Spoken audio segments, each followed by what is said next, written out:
m'appelle Michel Dubourg. Je suis exploitant en ERL avec mon épouse et notre garçon. La structure de l'exploitation est orientée sur l'élevage de porcs sur paille.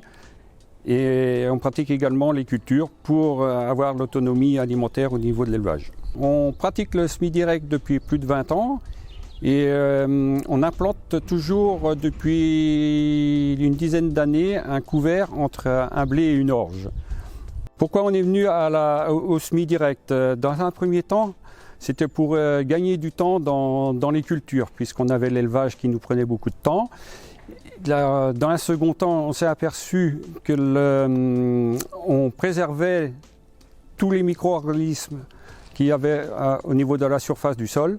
C'est pourquoi aussi on a introduit les couverts pour donner à manger à tous ces micro-organismes.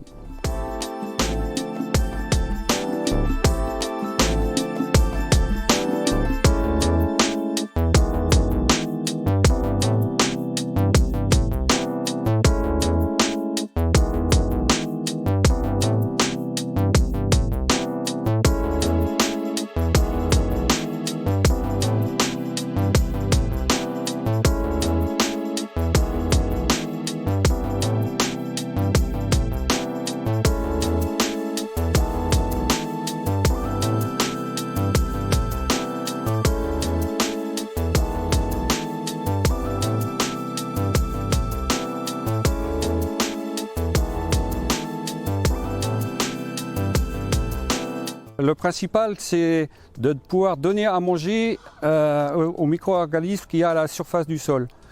Dans un deuxième temps, c'est absorber le surplus de nitrate éventuel qu'il y aurait à la culture sédente. Et la troisième raison, c'est que quand on fait du semi-direct, le couvert permet de donner à manger aussi également aux limaces, ce qui préserve la culture de la céréale. Le couvert qu'on implante est la moutarde brune semée avec un de limbe à 3 kg hectare et on passe un 4 os pour couvrir et tasser la graine. Le choix de la moutarde brune pour la culture de large qui va suivre est qu'on limite le piétin échaudage pour cette culture. Le principal, c'est d'implanter le couvert le plus tôt possible après la récolte. Nous, on est dans une région où il y a de l'élevage. On récupère la paille et aussitôt la récupération de paille, on sème le couvert.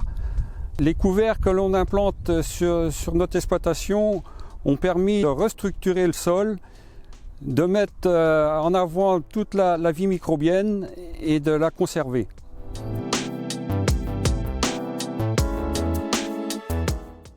Avec le semi-direct, depuis plusieurs années, on remarque qu'on restructure notre sol, qu'on améliore la vie, d'où l'amélioration de la vie du sol. Et on constate également une meilleure portance lors de nos passages et des interventions qu'on fait sur la parcelle. On a allongé les rotations, ce qui permet aussi de réduire les doses d'intrants. Au niveau des rendements, on n'explose jamais les rendements. Par contre, on a une meilleure régularité constatée depuis une dizaine d'années. Par contre, il faut faire attention de ne pas tasser le sol, d'attendre suffisamment avant d'aller sur les parcelles lorsqu'il y a de l'humidité, et d'éviter à la récolte le passage répété des outils et des plateaux sur la parcelle. Pour l'année 2020-2021, on va faire un test de semer du trèfle nain dans la céréale au mois de mars-avril, de façon à ce que le trèfle puisse se développer au moment de la récolte de la céréale.